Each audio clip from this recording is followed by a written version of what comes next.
How's it going, folks? I just popped downstairs to do some B-roll for the guides.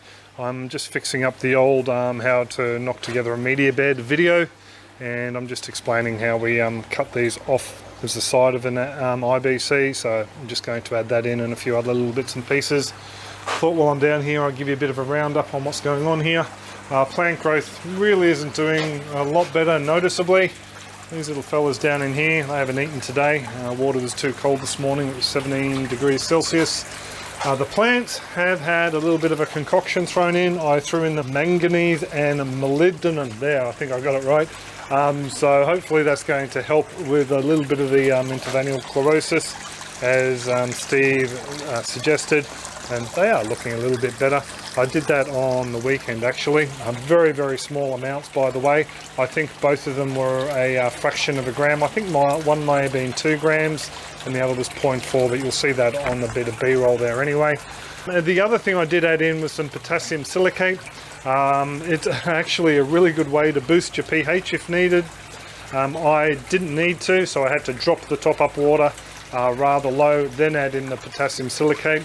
That boosted the top up water level, but it also provides potassium to the plants. I'll show you why. And also some silica. Silica is really good in defending against things like powdery mildew and insect attacks. I started to see some necrosis around the edges, so I have a feeling that is due to not enough potassium. I basically haven't been putting in any bicarbonates or anything, and these guys here would be chewing up a fair bit with their fruit. So I figured I should probably add some more potassium in. So that's what's going on there. Something that happened today is I got a new radial flow filter. Lindsay has been following us for years, and I've helped him out with a few issues here and there, and he decided to spring for a filter. So it's basically a 200 litre plus. I'd say it's almost a 250 to 300 litre filter now, because I think that drum is actually a little bit larger than the normal blue barrels we get. And as you can see, it's got really nice steep sides and a threaded 1-inch BSB or 25mm fitting down the bottom, and it's all been done by U-Butte Plastic Welders here in Brisbane, and I'll leave their contact details below. And it actually works out cheaper getting this done than actually buying one off the shelf here in Australia. So yeah, Lindsay is an absolute legend. He told me not to spruik him, but yeah, I will definitely spruik the guys who made the adjustments to the tank. Unfortunately, it is a little bit too large for having a proper, as you can see here, come down to level.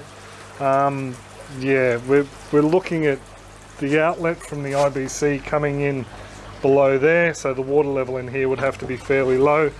So that's if I plumbed it up as is with the base on the ground down there. So something I will have to incorporate into the next system. I'll have a bit of a think about adding it into this one here, but I think we are going to have a few issues if I do.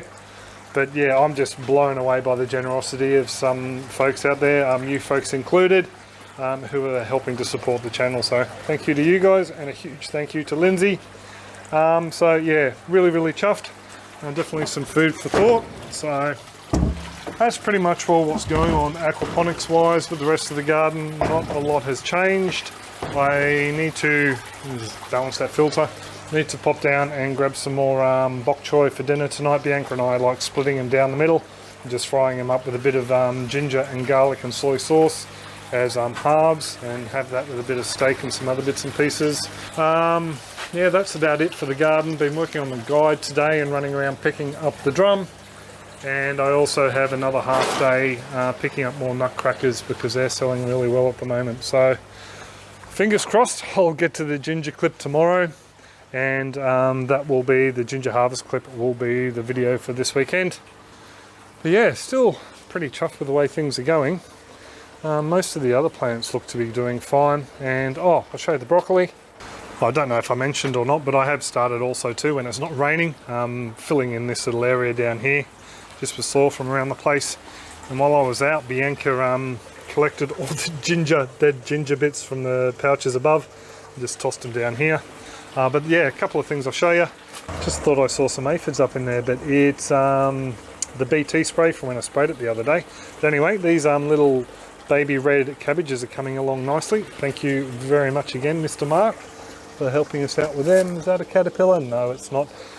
So they're coming along nicely, and the broccoli is starting to form heads at last. So yeah, broccoli just didn't do much for us this year because of the issues with the system, and even the ones down the back, and that I think is mainly due to the shade covering down there, which yes, still needs to come off. But most of these other plants are not really doing much at all. So fingers crossed, now the other supplements have gone in, we'll see a bit of growth. But anyway, I'm probably rabbiting on a bit now. Should let you folks go, and I have some other bits and pieces to do, but yeah, well chuffed. This is absolutely fantastic. So I think I can work out a way to sit it in the system. Might just have to plumb it in a little bit lower than expected. So anyway, I will let you folks go. I do hope you're all well and happy, and I will catch you all later. Cheers, folks.